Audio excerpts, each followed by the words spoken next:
Home for Christmas by Andrea M. Hutchinson.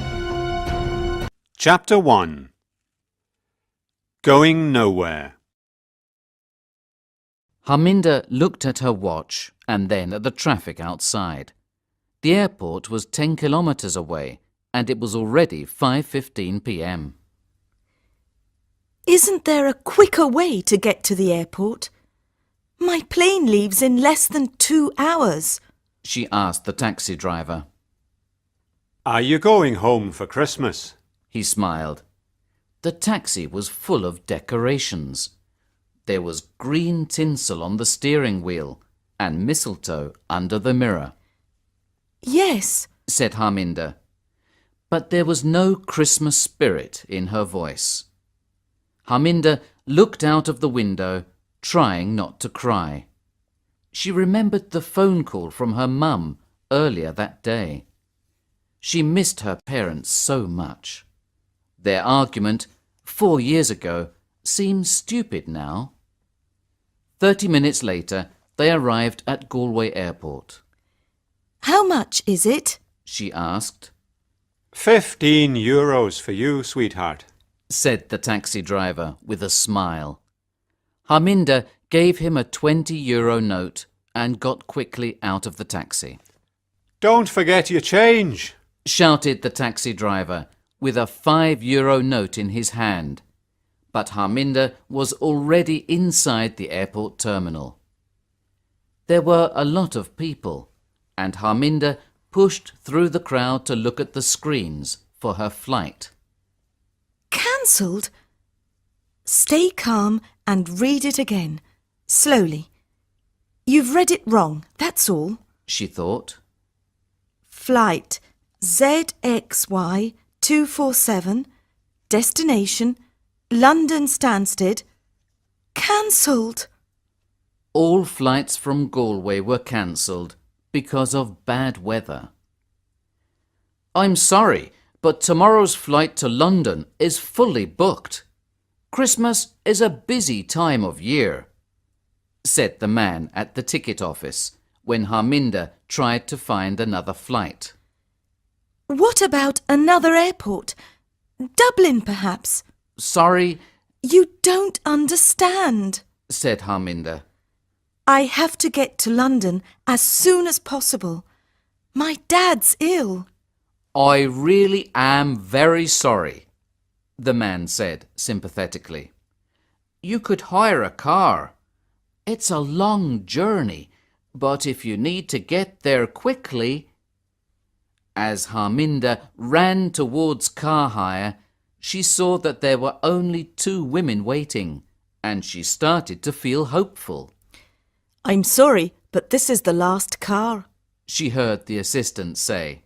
But I was here first, shouted a tall, blonde woman. Only because you pushed in front of me. I'm getting married in 3 days. I have to get to London, shouted an Irish girl in her late 20s. And I've got a very important audition, said the blonde woman. Excuse me, interrupted Harminda. Did you say that there's only one car? Yes, and it's mine, said the blonde arrogantly. No, it's not. The argument continued. Harminda wanted to cry, but then she had an idea. If you 2 are going to London, we can share the car. What do you think? We can share the driving and the cost. The 2 women looked at her in silence. They probably think I'm mad, thought Harminda, but that didn't worry her. The only thing that worried her was getting to London to see her family. Well, if you want to get to your audition, Harminda said to the blonde. And if you want to get married, she said to the other woman. Well, you've got no choice. Harminda was speaking angrily, and after a moment the 2 women reluctantly agreed. Mr. O'Flaherty will be pleased, thought Chrissy, the car hire assistant, as she showed the women their car. Cressy! Cressy! A man shouted, running towards them. It was very cold, but he was sweating, and his face was red and angry. Oh, that's my boss. Merry Christmas! She smiled and closed the door. Stop them, Chrissy. What? It's okay, Mr. O'Flaherty. They've paid. She smiled, waving at the car as it left. That car was reserved, you stupid girl. He shouted. Chris's face turned red. She didn't see the three businessmen as she ran into the airport, crying. "Where is my car, Mr. O'Flaherty?" asked one. His voice was calm, but his grey eyes were dangerous. Colin O'Flaherty turned around nervously to talk to the three men, and he knew that he was in trouble. Big trouble.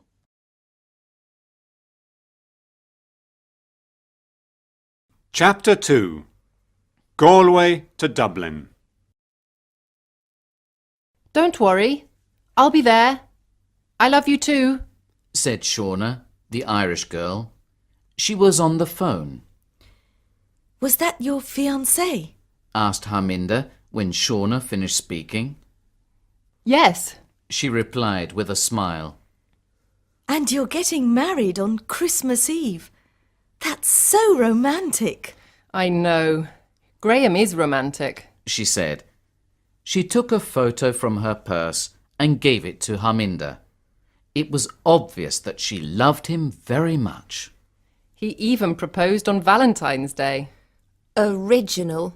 Said Vanessa sarcastically. What is your problem? Replied Shauna, angry at the blonde woman's sarcastic reply. I'm not the one with the problem. I'm not the one getting married, thank God. We left Galway 2 hours ago, and the only thing you've talked about is Gavin and how wonderful he is. His name's Graham. Graham, Gavin, whatever. So he's romantic? After 6 months of marriage it won't be romantic, when you have to wash his dirty clothes every week. Vanessa, that's a horrible thing to say. Said Harminda. Have you never been in love? For a moment, Vanessa's eyes went dark. Love is for idiots. She said in a low voice. Shauna touched the small diamond engagement ring on her left hand and looked out of the window, trying not to cry. She loved Graham and he loved her, and on Christmas Eve she was going to marry him. Don't listen to her, Shauna. Said Harminda. Shauna liked Harminda. She only looked about 22, but she seemed a lot older. At last. Thought Shauna when she saw a sign for Dublin port. But Harminda didn't slow down. She was arguing with Vanessa and she didn't see it. Harminda, the port. You've just missed the exit. Said Shauna. What? Are you sure? Brilliant. This is all your fault. Shouted Vanessa at Shauna. My fault? Why is it my fault? Oh, don't start all that again. I'll turn off at the next exit and we'll come back. Said Harminda. But then the cars in front began to slow down and stop. That's all we need. A traffic jam. Said Vanessa. We'll never get there in time now. When they eventually arrived at the ferry terminal, it was late. There were no cars or passengers waiting, only a security guard. Where do we go to get the ferry for Holyhead? Shauna asked him. The security guard pointed behind him at the ferry, which was already sailing away from the port. No! They said at the same time. The next ferry is tomorrow morning at 10 to 7. Said the guard. This is all your fault. Shouted Vanessa. Oh, shut up! Shauna and Harminda shouted back. Luckily, they found a small hotel.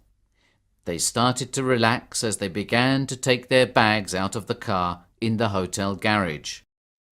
Don't forget your briefcase. Harminda said to Vanessa. She was pointing at a dark brown, expensive leather briefcase. It's not mine. Vanessa said, pulling it from the car. It was quite heavy. Shauna, is it yours? No? And it's not mine. Said Harminda. So it was already in the car when we left the airport. Somebody has obviously forgotten it. What do you think is inside? Said Vanessa. And for the first time that day, she smiled. Chapter 3. A Sleepless Night. I want to open it. Said Vanessa. But it's not ours. Said Harminda. It was 1 o'clock in the morning, and she was in bed, trying to sleep. We've got to be up in less than 4 hours if we want to get the first ferry. So please, go to sleep. Vanessa turned away from the briefcase and pulled the blanket over her head.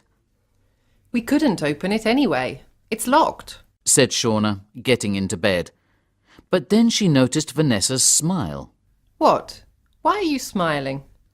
Vanessa took a clip from her hair and held it between her fingers. That'll never work. Laughed Shauna. It always works in films. Go on then. Said Shauna. Do it. Harminda pulled the blankets over her head.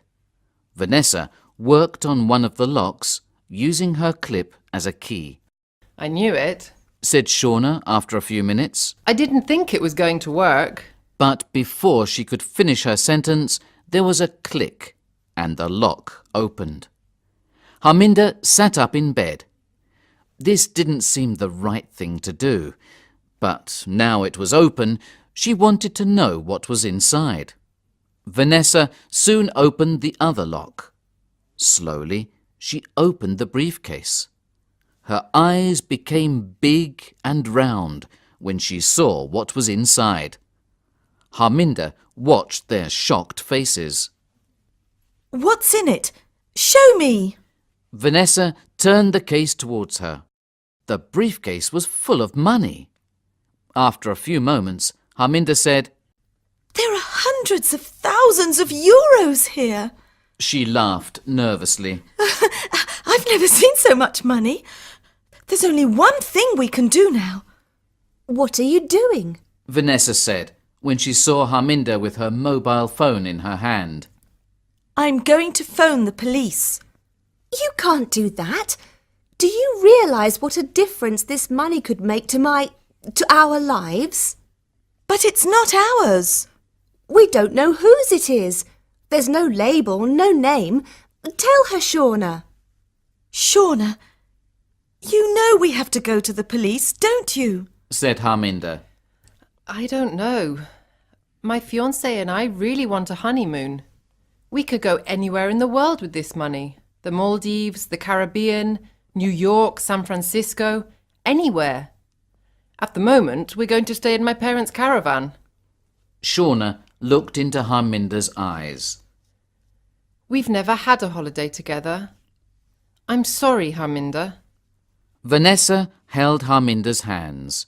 Her voice was soft and kind, and Harminda remembered that she was an actress.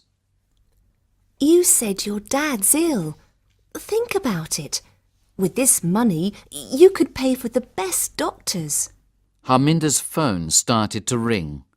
Slowly, Harminda picked it up and answered. Hello? Oh, hello, Mum. How's Dad? When the phone call finished, 10 minutes later, her cheeks were wet with tears. What is it, Harminda? Asked Shauna. My dad, he's got worse. They're not sure if he will survive. Vanessa closed the briefcase. Well then, you need to get there quickly. If we go to the police now, they'll ask us questions for hours. OK. Said Harminda quietly. Maybe not until tomorrow. Continued Vanessa. I said OK. We won't go to the police now, but when we get to London, After I've seen my dad, then we'll go. Do you all agree? Shauna nodded reluctantly, but Vanessa only said, Let's get a few hours' sleep now. We don't want to miss the next ferry. This time they arrived early and waited in the car. It wasn't snowing, but it was cold, and everything looked very dark. When they started to drive onto the ferry, Harminda saw the face of the driver of the car behind her. That's strange, She thought. It's still dark outside, but he's wearing sunglasses. Are you okay? Asked Shauna. I'm cold, that's all. Harminda answered, but she didn't seem sure of what she was saying. Chapter 4. On the Ferry. It was dawn, and Shauna and Harminda looked at the red and orange sky over Dublin as the ferry slowly left the port. When was the last time you saw your parents? Shauna asked Harminda. 4 years ago, at my 18th birthday party. She answered sadly. Wow, that's a long time. They wanted me to marry someone else. Somebody they chose. An arranged marriage? Yes. Said Harminda. They stood in silence for a while. In Indian tradition, a marriage is more than just a woman and a man being together. It's a marriage of 2 families. I've always known that it was very important to my family. But then I met Declan. I was only 17, but I knew that I wanted to spend the rest of my life with him. We saw each other in secret for months. I was too frightened to tell my family about it, because they believe in arranged marriages. But then my parents told me the big news. At my 18th birthday party, they wanted to introduce me to my future husband, an Indian boy. I knew that I had to tell them the truth. I'm the only daughter. I've just got one brother. And my father was very angry. I had to choose, he told me. And I chose Declan. Are you still together? Yes. Said Harminda, and she touched her stomach. Are you pregnant? Shauna asked with a smile. Yes. I only got the news last week. She laughed. You're the only other person that knows. I haven't told Declan yet. I'm sure that when your dad knows, he'll be happy too. Maybe. 3 hours later, they were in England. Harminda drove fast. They had to drive for another 6 hours before they arrived in London. After a few miles, Harminda noticed that Vanessa was looking over her shoulder. What's wrong, Vanessa? Nothing. She said. Can't you drive faster? I'm already driving over the speed limit. Why? No reason. It's only... I don't want to frighten anyone, but I think somebody is following us. There's a dark blue car behind us. It's been there since we got on the ferry at Dublin. Harminda looked into the mirror. Her heart began to beat faster when she saw the sunglasses. Suddenly, they heard a horn. Harminda looked back at the road and saw that an enormous lorry was coming directly towards them. She turned the steering wheel to the right and pushed her foot down hard on the brake. But the lorry was getting nearer. The car seemed out of control. Someone screamed. But then the lorry passed by them. The car slowed down and Harminda's body relaxed. Suddenly, there was a loud noise. The 3 women all turned around. They saw the lorry crashing into the car that was following them. Chapter 5. The Road to London. They drove the rest of the journey in silence. 3 hours later, when they stopped to get petrol, they were still nervous. I need to get some air. Vanessa said. getting out of the car. Are you coming too, Shauna? Shauna shook her head. Vanessa didn't want to go anywhere by herself. She turned to Harminda. What about you? She asked. I want to leave as soon as I've filled the car up with petrol, Said Harminda. Vanessa felt stupid for being so nervous, but she couldn't stop herself. In the toilets, she looked at herself in the mirror and laughed. She looked terrible. Without makeup, she looked older than 35. But she was alive. When Ben left her for her best friend, she was only 25, with the lead role in a musical that was going to take her all over the world. But she gave it all up because she loved him, and she didn't want to be away from him. In the end, he left her anyway. There were other boyfriends, but for the last 10 years, she never really loved anyone else because she never wanted to be hurt again. She was never afraid of anything because there was nothing left to lose. Until today. Now, after the crash, things were different. Vanessa wanted to live. She wanted to change. Why didn't she listen to Harminda? Why didn't they go to the police before? Now it was too late. Why did she never listen? She went inside and ordered a cup of coffee. The person behind the bar was reading a newspaper. Vanessa saw the date, the 22nd of December. They only left Galway yesterday. It seemed a lot longer. There was a small television on the wall over the bar. The news was on. A body was found in the car park of Galway Airport, Ireland, in the early hours of this morning. A 33-year-old Colin O'Flaherty, manager of a car hire at Galway Airport, was shot in the chest.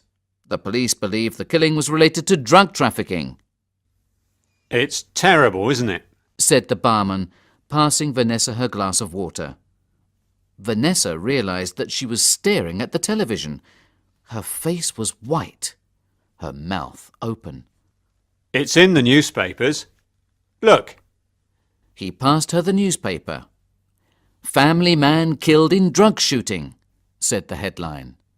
In the centre of the page there was a photo of Colin O'Flaherty on holiday with his 3-year-old son. They were obviously on a boat, and Colin was holding a very big fish. They looked so happy. Vanessa felt sick. She looked back at the television. A young woman was crying. At the bottom of the screen, Vanessa read, "Mrs. Moira O'Flaherty, Mr. O'Flaherty's wife." If anyone knows anything at all, please, for my little boy, please contact the police. Her voice sounded more and more desperate. Vanessa felt like the woman was talking directly to her. Anything at all, please. Vanessa couldn't hear any more. She ran from the bar, still holding the newspaper in her left hand. Chapter 6. At the hospital. Go on. We'll wait here for you. Said Shauna. But what if they come back? You saw that accident. We'll be all right for a couple of hours. Insisted Vanessa. Harminda looked nervously at the hospital. She took a deep breath and got out of the car. I'll be as quick as I can, but this is my mobile number if you need me. She quickly wrote it down and gave it to Shauna. Inside the hospital, Harminda took the lift to the 9th floor. When the doors opened, her little brother was waiting for her. But he wasn't so little anymore. The last time she saw him, he was 9 years old, a child. Now he was 13, and he was a lot taller than Harminda. There were so many things she wanted to ask him, but she could only say his name. Parindra. What is she doing here? Her father's voice interrupted them. He was seriously ill, but his voice was still strong. Mina, did you ask her to come here? Mina, Harminda's mother, looked elegant in a red silk sari. When she saw her daughter, there were tears of happiness in her eyes. Dad! Oh, Dad! I've missed you so much! Harminda ran towards him. His face was grey, his hair was thinner than she remembered, and he looked old and weak. But his eyes were angry, just like they were 4 years ago. I don't want you here. You made your decision. Please leave. Harminda touched his hand, but he closed his eyes and turned away from her. But I've come from Ireland! Dad! Please listen to me! Dad! She shouted as they took him into the operating room on a trolley, Mina and Parindra next to him. I love you, Dad! She said, but he was gone. She was alone in the long, white corridor. She sat down, put her head in her hands, and cried. All her hopes of a happy reunion were gone. It was not going to be easy for him to meet her again. Harminda knew that. But she didn't think it was going to be this difficult. Why didn't he understand that she never wanted to choose? Why couldn't he see that she was still his daughter, still his little girl? Why couldn't he see that she still needed her dad, even if she loved Declan? When she couldn't cry any more, she stood up and decided to go with Shauna and Vanessa to the police station. Later on, I'll come back, and I won't leave until he understands, she thought as she went outside. When she got to the car park, the car was there, but there was no Shauna and Vanessa. And there was no briefcase full of money. Chapter 7. Danger Money. Shauna and Vanessa were in the back of the car. Their hands were tied. They were very frightened as they tried to listen to the conversation of the 2 men in front of them. What are you going to do with your 10% of the money, Steve? I'd like to go on a nice holiday, somewhere hot. What about you? Vanessa looked at the 2 men. She had to concentrate. She had to think of a plan, and she needed to think quickly. But she could only think of one thing: Colin O'Flaherty's 3-year-old son. While they were waiting for Harminda outside the hospital, these 2 men came up to them. They were smiling and seemed nice when they asked for directions to King's Cross Station. But when Shauna was pointing the best way to them, the 2 men pushed them both into their car. They wanted the briefcase. Did you see that crash between the lorry and the car with the plainclothes police? Laughed Steve. He saw the way Vanessa and Shauna looked at each other, suddenly realising the truth. Did you think that was us? Laughed the driver. They thought that was us in that accident. And they laughed even louder. Just then, their telephone rang. The driver answered the call. Yes, boss. OK. The old building in East London. Of course we've got the money. We're not stupid. And the 2 ladies. No. There were only 2. What do you mean there's another one? You'll have to go and get her. Vanessa knew then what she had to do. Carefully, she pulled her mobile phone from her coat pocket and started to write a text message. You are in danger. Men taking us to building in East London. Be careful. Man coming for you. Go to police. S and V. It seemed to take forever to write the short message. She took out the piece of paper with Harminda's number on it and typed 354-781-2330. Now she only needed to press send, and then Harminda could get help. Hey, what are you doing? Give me that! Steve turned around and tried to grab the phone. Vanessa tried to press send, but he was pulling the phone out of her hand. Leave her alone! Shouted Shauna, pulling on his arm, trying to free Vanessa. The driver was looking at them and couldn't control the car anymore. Steve got out his gun, but Shauna pushed him and he dropped it. You stupid woman! He shouted as he looked desperately around his feet for it. Just then, a police siren sounded in the distance. Steve looked up and saw that a police car was blocking the road in front of them. Its blue light was bright in the dark evening. The driver pushed his foot down hard on the brake. Shauna realised with horror that they were going straight for it. Too fast! The car began to move from side to side, dangerously out of control. Vanessa screamed. Shauna held her breath, ready for the crash. She closed her eyes, waiting. Her body went quickly forwards and then back, but there was no crash. When she was sure that the car wasn't moving anymore, she slowly opened her eyes. The car was just a few centimetres from a police car. Suddenly, a lot of policemen were all around the car, and Shauna could finally breathe.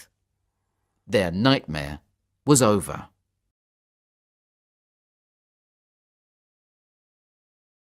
Chapter 8. Harminda alone. I'm sure they think I'm really stupid. Thought Harminda. And I am, because I believed them. Spend time with your dad before his operation, they said. They weren't worried about me spending time with Dad. The only thing they wanted was enough time to escape with the money. Vanessa didn't want to go to the police. She said that very clearly. But Shauna was different. At least, Harminda thought Shauna was different. She thought that after all this was over, they could be friends. But now, she didn't know what to think anymore. Maybe they've gone to get a drink or something to eat, thought Harminda. But she knew the truth. Without Harminda there to stop her, Vanessa probably talked to Shauna about all the places Shauna could go on her honeymoon. They could share the money, half each, 50-50. That was enough to go on honeymoon for over 3 months. Harminda could hear Vanessa. It was so easy to believe her. She was the perfect actress. Excuse me. Said a gentle voice, making Harminda jump. Sorry, I didn't want to frighten you. Harminda turned around and saw a young man. He was smiling kindly, and when Harminda saw that his arm was in a plaster, she started to relax. No, I'm sorry. How can I help? Can you tell me the way to King's Cross Station? I came here in an ambulance, but I don't know this part of London, and I'm not sure how to get back home from here. I don't know, but I've got a map in the car, said Harminda. She was about to put the key in the door when her mobile phone beeped. She had a new message. She took the phone out of her pocket and began to read. You are in danger. No, this can't be happening. These things happen in films, not to people like me, she thought, reading the message a second time. She looked up slowly at the reflection of the man in the car window. For a moment, she couldn't believe what she saw. She was too frightened to breathe. He was taking off the plaster. It was fake. He didn't have a broken arm. He was taking something out of his jacket. Then Harminda realised what it was. He was pulling out a gun. Chapter 9. Back Together. Just a minute, said Harminda. She looked around, careful not to alarm the gunman. But the car park was dark and empty. There was nobody to ask for help. In the glass of the car window, she saw him raise the gun. Without thinking, she turned around and surprised him with a powerful kick. The man fell back. The gun dropped to the floor and went under the car. His head hit the side of the car and he fell to the ground. Harminda didn't wait for him to wake up. She quickly dialed the number of the emergency services, 999. Every second seemed like a year as she listened to the ringing. Then a woman's voice answered, Emergency services. Which service do you require? Police, ambulance or fire? and Harminda started to cry. Police, please. Hello, police. There's a man with a gun. He wants to shoot me. I'm outside the Queen Elizabeth Hospital in London. But before she could finish telling the operator everything, there was a loud bang. Pain. And then, for Harminda, everything went black. Harminda could see lights. Bright, white lights. And her first thought was that she was dead. But then she felt someone touch her hand, and her mother's sweet voice said her name. Slowly, Harminda opened her eyes, and her mother's face slowly became clear. Mum, It's all right, my darling. what happened? Where am I? You were shot, but you're going to be fine. You're in hospital. What about my baby?